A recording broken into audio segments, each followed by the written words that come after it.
जय माँ काली की भक्तों, आप सभी पर अम्मा महाकाली की कृपा बनी रहे। आप सभी स्वस्थ प्रसन्न रहें। भक्तों, आज आपको बताऊंगी कि आप अम्मा काली का पूजन करते हैं या अम्मा दुर्गा का पूजन करते हैं। अगर आप पूजन के साथ जैसे पाठ करना, चालीसा पढ़ना, नियमित भोग प्रसाद लगाना आदि तो करते ही हैं, अगर आप मंत्रों का जाप भी करते हैं बैठकर अपने मंदिर में अम्मा काली के सामने, तो पहले एक महत्वपूर्ण बात है वो बता दूं आपको कि मंत्र जाप जब भी पढ़ें धीरे धीरे पढ़ें और समय ज़्यादा दें भक्तों। मतलब अम्मा काली के सामने बैठें, भले आप 5 माले पढ़ें, 6 माले पढ़ें, लेकिन उनके पास बैठें, समय दें उन्हें, धीरे धीरे मंत्रों का जाप करें, उनके पास बैठने की आदत डालें। जितनी देर तक समय देंगे भक्तों, उतनी ही नज़दीक जाएंगे आप अम्मा काली के, अम्मा दुर्गा के। अब आपको बताती हूँ कि मंत्रों का जाप अगर करते करते बहुत समय हो गया है आपको, जैसे कम से कम 2 वर्ष हो गए हैं, उससे ज़्यादा का वर्ष हो गया है, तो और जाप की संख्या भी ज़्यादा हो गई है आपकी, तो मंत्रों की ऊर्जा दिखाई देनी शुरू हो जाती है, जिसका प्रभाव आपके शरीर पर पड़ता है भक्तों, निश्चित। तो जब भी मंत्रों का जाप करें, संकल्प लेकर करें और पूर्ण होने पर थोड़ा समय का विराम दें, गैप दें थोड़ा सा, फिर दोबारा शुरू करें। अब आगे आपको बताती हूँ कि जब मंत्रों की ऊर्जा बढ़ती है, आपके शरीर में कुछ बदलाव होते हैं भक्तों। ऐसे 7 प्रकार के बदलाव होते हैं शुरुआत में। तो चलिए आपको बताती हूँ। पहला बदलाव जो होता है भक्तों आपके शरीर में, वो है शरीर आपका दुबला पतला हो जाता है भक्तों। चेहरे में चमक आ जाएगी पर शरीर घटना शुरू हो जाता है। इसलिए मैं अपने सभी बच्चे जो हैं, जो मुझसे जुड़े हुए हैं, ज़रूर बताती हूँ कि अपने आहार में ड्राई फ्रूट्स ज़रूर लें, क्योंकि मेरे गुरु ने भी यही बताया था मुझे।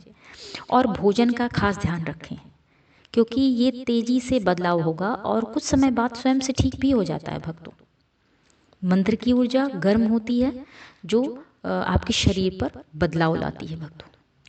दूसरा बदलाव अगर ध्यान करते हैं आप भक्तों मंत्र जाप के साथ, तो कुंडलिनी जागरण, चक्रों का जागरण होना शुरू हो जाता है। तीसरा बदलाव, केश टूटकर गिरते हैं भक्तों जब मंत्र जाप आप उठाते हैं संकल्प लेकर, और उसकी संख्या अगर ज़्यादा हो तो सिर से थोड़े बहुत बाल टूटते रहते हैं। ऐसा शरीर में होता है, और दर्द भी शरीर में आपके होता है भक्तों। इस समय जोड़ों में दर्द होगा। चौथा बदलाव जो सभी में होता है भक्तों, मस्तिष्क के दोनों तरफ, कान के पास तेज दर्द होता है।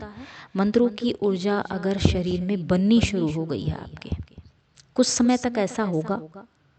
उल्टी आना भी कई बार देखा गया है भक्तों, क्योंकि चक्रों का जागृत होना शुरू होता है, तो इस वजह से ये चीज़ें बढ़ती हैं। पांचवा बदलाव, मुंह में कभी कभी छाले भी पड़ जाते हैं भक्तों मंत्रों की ऊर्जा की वजह से।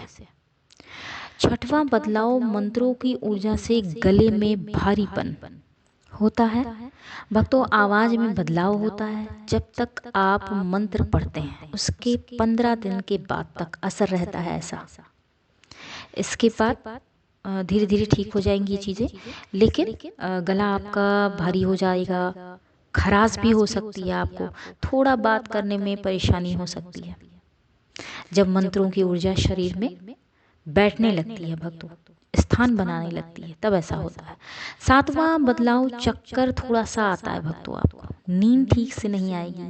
कुछ समय के लिए भक्तों शरीर में गर्मी बहुत लगेगी। अचानक से आप बैठे हैं, कुछ कार्य कर रहे हैं, किसी से बात कर रहे हैं, और अचानक से आपको बहुत तेज गर्मी लगने लगती है। सिर में थोड़ा सा दर्द हो सकता है। जितनी भी चीज़ें मैंने आपको बताई, उनसे डरने की आवश्यकता नहीं है भक्तों, क्योंकि एक समय के बाद वो स्वयं से नियंत्रित हो जाती हैं और आप ठीक हो जाते हैं। अब इसका उपाय भी आपको बता देती हूँ। कभी भी उपरोक्त चीज़ों में से कोई भी आपके साथ हो और आप परेशान हो इन बदलाव से, तो घर में अगर आपके 100 पत्ते वाले कोई भी वृक्ष, पेड़ लगे हैं, छोटे बड़े कैसे भी, कोई भी हो सकते हैं, तो उनसे गले लग जाया करें। आपको आराम मिलेगा, अच्छा लगेगा, आपकी ऊर्जा थोड़ी सी जो डिसबैलेंस है वो बैलेंस हो जाएगी। दूसरा उपाय भक्तों की हाथ में पानी लेकर छोटे छोटे पेड़ अगर गमले में लगा के रखे हैं आपने अपने घर में, अपने हाथ के पंजों से गिराते हुए सीधे हाथ से, जैसे जब संकल्प लेते हैं तो पानी भगवान के सामने जल डालते हैं, उसी प्रकार सीधे हाथ से जल डालते हुए पेड़ों को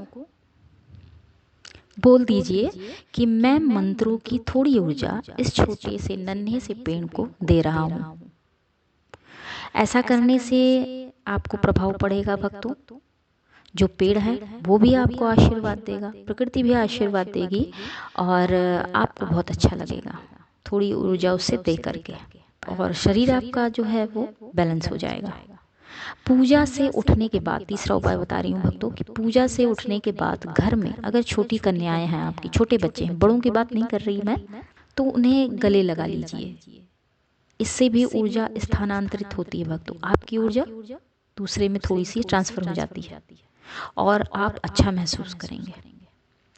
एक उपाय और बता देती हूँ कि नृत्य कर लिया करिए, डांस कर लिया करिए। आप अपना कमरा बंद कर लीजिए, भजन लगा लीजिए, आंख बंद कर लीजिए और आंख बंद करके आपका जो मन कहता है वैसे डांस करिए, नृत्य करिए चुपचाप से अकेले में।